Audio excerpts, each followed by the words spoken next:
Hello students, हम कर रहे थे comparison between UK and USA.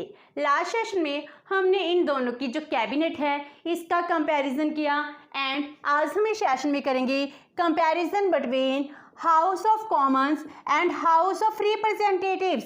Mean जो लोअर हाउस हैं वहाँ पर बाई कैमरल लेजिस्लेचर है, यूके में भी बाई कैमरल लेजिस्लेचर है एंड यूएसए में भी बाई कैमरल लेजिस्लेचर है। और इन दोनों का जो लोअर हाउस है वो लोअर हाउस कौन सा है? यूके में इसको कहा जाता है UK's house of Commons. Means lower house जिसमें आम लोगों का हाउस है उसको हाउस ऑफ कॉमन्स कहते हैं, लेकिन यूएसए में इसको कहते हैं हाउस ऑफ रिप्रेजेंटेटिव्स। वहाँ पर ये मानते हैं लोगों को रिप्रेजेंटेशन दी गई है, इसीलिए इसको हाउस ऑफ रिप्रेजेंटेटिव्स कहा जाता है। तो आज इन दोनों में क्या डिफरेंसेस हैं आज हम ये करेंगे। तो हम यहाँ पर लेते हैं बेसिस ऑफ द डिफरेंस। तो first point is origin of lower house.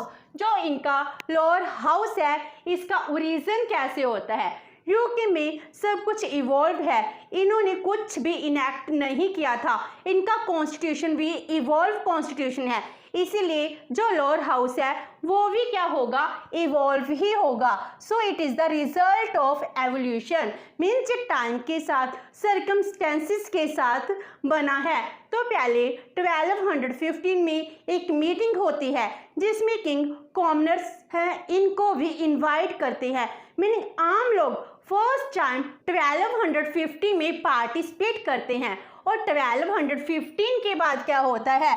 1295 में किंग दोबारा से एक मीटिंग करते हैं और उस मीटिंग में 400 से भी ज़्यादा रिप्रेजेंटेटिव्स होते हैं जिसमें बैरन्स हैं, क्लर्जी हैं एंड कॉमनर्स हैं। इन तीनों को इनवाइट किया जाता है। तो पहले क्या होता है? एक यूनिकैमरल लेजिस्लेचर होती है जिसमें सबको इनवाइट किया जाता है, लेकिन आपस में डिस्प्यूट स्टार्ट हो जाते हैं। तो किंग जी डिसाइड करते हैं नेक्स्ट टाइम इन तीनों को हम डिफरेंट बिठाएंगे। तो नेक्स्ट टाइम क्या होता है? जब मीटिंग होती है बाय एक्सीडेंट जो बैरन्स होते हैं और हाई क्लर्जी के पीपल होते हैं जो अपर माने जाते हैं, जे क्या कहते हैं? जे अलग हाउस में बैठ जाते हैं और जो क्लर्जी मैन होते हैं एंड कॉमनर्स होते हैं वो अलग बैठ जाते हैं। इस तरह अपने आप बाय एक्सीडेंट 2 हाउसेस हैं वो फॉर्म हो जाते हैं जिसमें बैरन और हाई क्लर्जी के लोग बैठे थे, उसको हाउस ऑफ लॉर्ड्स कहा जाने लगा जिसमें रॉयल फैमिलीज के मेंबर थे।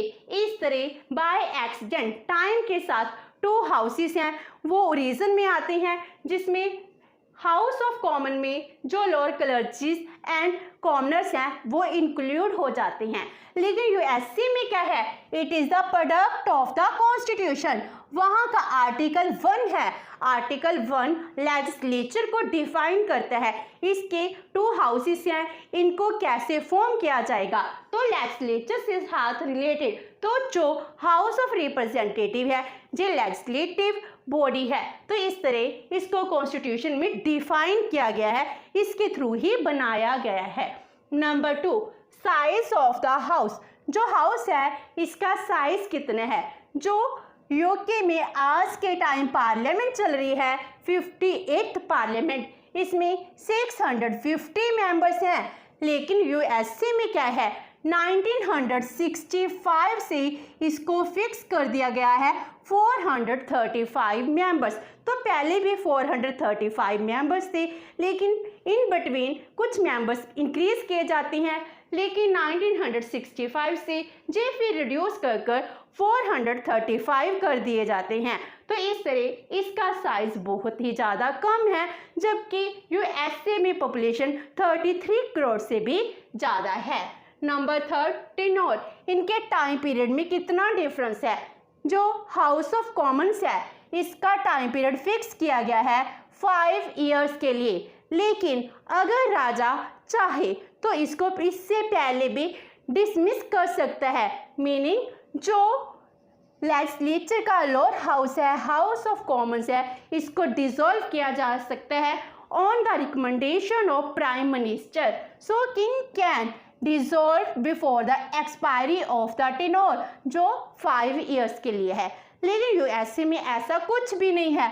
उसका first of all time period बहुत ही कम है, 2 ईयर्स के लिए है। वो ये मानते हैं किसी भी सर्कमस्टेंसेस में इसको इंक्रीज नहीं किया जाएगा।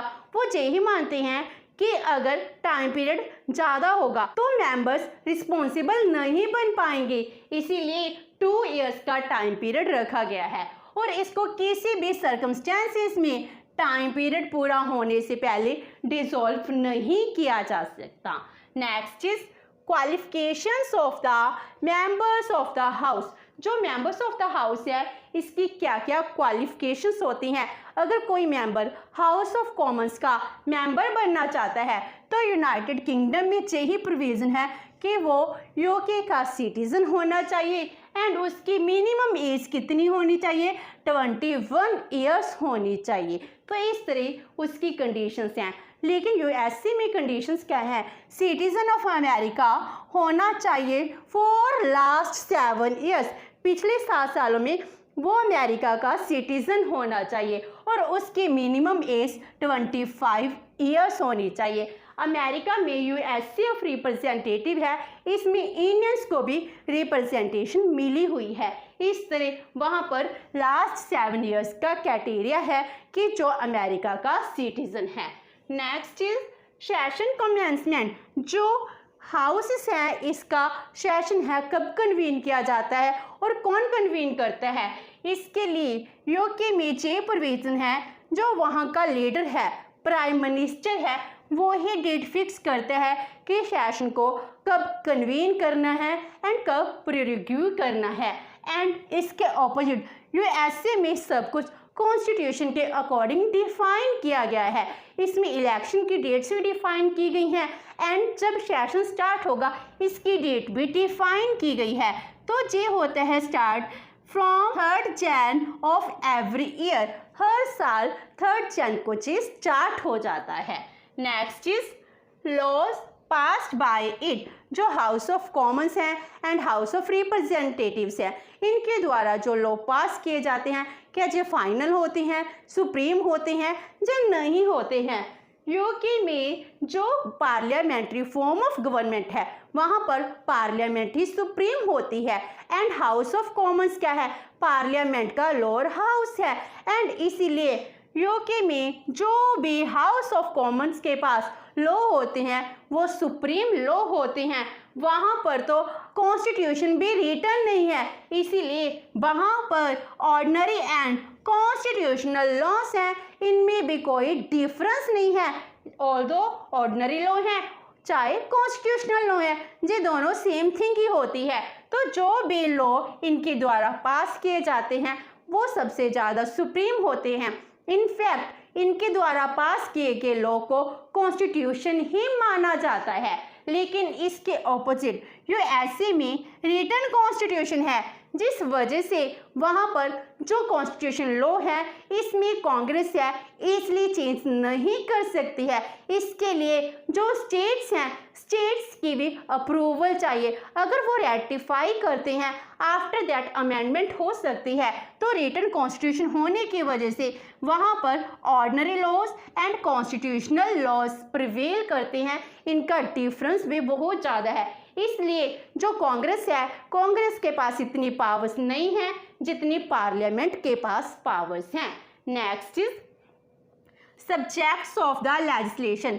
जो लेजिस्लेशन है, जो पॉलिसीज बनानी है, उसकी सब्जेक्ट्स कौन कौन से है, क्या डिवीजन ऑफ सब्जेक्ट्स है या नहीं है। यूके में यूनिटरी फॉर्म ऑफ गवर्नमेंट है, इस वजह से जो पार्लियामेंट है जिसमें हाउस ऑफ कॉमन्स है ये बहुत ही पावरफुल हाउस है और ये हाउस किसी भी सब्जेक्ट पर लॉ बना सकता है। तो इसके पास बहुत ज़्यादा वास्ट पावर्स हैं, जिस वजह से ये बहुत ही पावरफुल बन जाती है। लेकिन यूएसए के जो हाउस ऑफ रिप्रेजेंटेटिव है वहाँ पर उसके पास इतनी ज़्यादा पावर्स नहीं है जितनी यूके की हाउस ऑफ कॉमन्स के पास है। वहाँ पर first of all federal form of the government है। फेडरल फॉर्म होने की वजह से जो पावर्स हैं इनको डिवाइड किया गया है between centre and state. Even की जो रेजिड्यूरी पावर्स हैं वो स्टेट्स को दी गई हैं। एंड जो सेंटर है, सेंट्रल लिस्ट में जो भी पावर्स आती हैं वो ही सब्जेक्ट्स के ऊपर हाउस ऑफ रिप्रेजेंटेटिव है लॉ बना सकता है। इसके अलावा किसी भी सब्जेक्ट में वो इंटरफियर नहीं कर सकता। Next is control of judiciary on lower house. जो जुडिशरी है इसका क्या कंट्रोल है? यूके में जो जुडिशरी है, जुडिशरी पार्लियामेंट के ऊपर इस तरह रूल नहीं करती है जैसे यूएसए में करती है। यूके में जुडिशरी के पास जुडिशियल रिव्यू की पावर नहीं है। इस वजह से पार्लियामेंट के द्वारा जो भी लॉ पास किए जाते हैं वो सुप्रीम होते हैं, जुडिशरी इनको ओवररूल नहीं कर सकती है। लेकिन अमेरिका में क्या है, जो जुडिशरी है उसके पास जुडिशियल रिव्यू की पावर है, जिस वजह से कांग्रेस अगर कोई लॉ पास करती है इसको नल एंड वाइड डिक्लेयर कर सकती है। तो इस तरह जो हाउस ऑफ रिप्रेजेंटेटिव है इसके द्वारा जो भी लॉ पास किए जाते हैं ये फाइनल नहीं माने जाते हैं। यूके में जो लॉ पास कर दिए गए वो फाइनल ही माने जाते हैं। Next is relation to executive. जो एग्जेक्टिव है इनके साथ कौन सा रिलेशनशिप है? वहाँ पर यूके में क्या है, पार्लियामेंट्री फॉर्म ऑफ गवर्नमेंट है। पार्लियामेंट्री फॉर्म ऑफ गवर्नमेंट में क्या होता है, जो एग्जेक्टिव एंड लेजिस्लेचर है इनमें बहुत ही ज़्यादा क्लोज रिलेशनशिप होता है। एग्जेक्टिव के मेंबर कहाँ से आते हैं, जो लेजिस्लेचर है वहाँ से ही बनते हैं। जब यहाँ पर हम एग्जेक्टिव की बात कर रहे हैं, हम पॉलिटिकल एग्जेक्टिव की बात करते हैं जो prime minister and cabinet ministers हैं, क्योंकि जो पॉलिसीज को इम्प्लीमेंट कर रहे हैं तो जे एग्जेक्टिव का पार्ट भी बन जाते हैं। इस तरह पार्लियामेंट में जो प्राइम मिनिस्टर है उसकी कैबिनेट है वो लेजिस्लेचर के मेंबर भी होती हैं एंड एग्जेक्टिव के भी मेंबर्स होते हैं, तो वो ड्यूअल रोल प्ले करते हैं। एंड जो कैबिनेट होती है वो सभी की सभी कैबिनेट रिस्पॉन्सिबल होती है टू द पार्लियामेंट। जो कुछ पीछे काम करते हैं हर एक एक्शन के लिए आंसरेबल हैं टू पार्लियामेंट। अगर पार्लियामेंट इनके आंसर से सेटिस्फाइड नहीं होती है तो जे नो कॉन्फिडेंस मोशन है वो पास कर सकती है, जिस वजह से जो एग्जेक्टिव है, कैबिनेट है, प्राइम मिनिस्टर है, इसको डिसमिस भी कर सकती है। लेकिन यूएसए में सेपरेशन ऑफ पावर है, इसीलिए लेजिस्लेचर एंड एग्जेक्टिव है जी डिफरेंट बॉडीज हैं, अपना अपना काम करती हैं, एक दूसरे के काम में कोई भी इंटरफेरेंस नहीं करती। So there is no close relationship between the legislature and executive.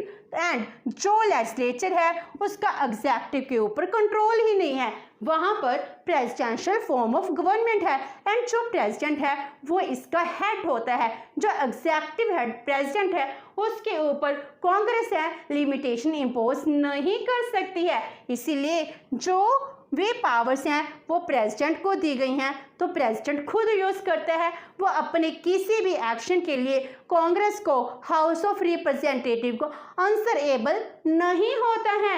Even कि जो कांग्रेस है उसके अगेंस्ट नो कॉन्फिडेंस मोशन है वो पास कर सकती है। एंड ज़्यादा से ज़्यादा जो कांग्रेस है वो क्या कर सकती है, इन्वेस्टिगेशन कमेटीज हैं वो अपॉइंट कर सकती है, लेकिन ये भी इतनी इफेक्टिव नहीं होती कि जो प्रेसिडेंट है इसकी पावर्स को लिमिट कर सकें। इस तरह जो वहाँ पर लेजिस्लेचर है, लेजिस्लेचर का इतना कंट्रोल नहीं है जितना एग्जेक्टिव का है। Next is relation with second chamber. जो सेकंड चैम्बर है इसके साथ कौन सा रिलेशन है? यूके में जो सेकंड हाउस है इसको कहते हैं House of Lords. House of Lords के पास ज़्यादा पावर्स नहीं है, उसके पास डिलेइंग पावर है। अगर कोई ऑर्डिनरी लॉ है उसको मैक्सिमम 1 ईयर के लिए डिले कर सकती है एंड अगर कोई मनी बिल है इसको मैक्सिमम 30 डेज के लिए डिले कर सकती है। इसके अलावा हाउस ऑफ लॉर्ड्स कुछ नहीं कर सकता है। लेकिन इसके ऑपोजिट यूएसए में जो सेनेट है वो बहुत ही ज़्यादा पावरफुल है। वो मनी बिल है ऑल्दो ऑर्डिनरी बिल है, इनमें चेंजेस भी कर सकती है, तो इस तरह सेनेट ज़्यादा पावरफुल होती है। तो इन दोनों में जो डिफरेंसेस हैं उनके बेस पर इनकी पोजीशन क्या है इन देयर कंट्री। तो यूके में जो हाउस ऑफ कॉमन्स है ये बहुत ही पावरफुल हाउस है। अगर हम इसको हाउस ऑफ लॉर्ड्स के साथ कंपेयर करें तो सभी की सभी जो पावर्स हैं वो पावर्स हाउस ऑफ कॉमन्स के पास बहुत ज़्यादा हैं। तो हाउस ऑफ लॉर्ड्स क्या बन गया, एक शोपीस बन जाता है, लेकिन सभी की सभी पावर्स हैं हाउस ऑफ कॉमन्स खुद यूज कर रहा है। लेकिन इसके ऑपोजिट यूएसए में क्या है, जो सेनेट है इतनी ज़्यादा पावरफुल है कि वर्ल्ड की सबसे पावरफुल अपर हाउस बन चुका है। इस तरह जो सेनेट है वो क्या कर रहा है, overshadow the importance of the house of representatives, जिस वजह से हाउस ऑफ रिप्रेजेंटेटिव्स है इसकी पोजीशन को अंडरमाइन किया गया है। तो इस तरह आज हमने जो हाउस ऑफ कॉमन्स हैं एंड हाउस ऑफ रिप्रेजेंटेटिव्स हैं इनमें डिफरेंस किया, इनका कंपैरिजन किया। नेक्स्ट सेशन में इन दोनों के जो हाउसेस के स्पीकर हैं हम इनका कंपैरिजन करेंगे। होप सो कि आपको ये सेशन अच्छा लगा होगा। अगर आपकी कोई क्वेरी है तो post it in comment box and video अच्छी लगी तो please like and share with your friends. Thank you so much and have a nice day.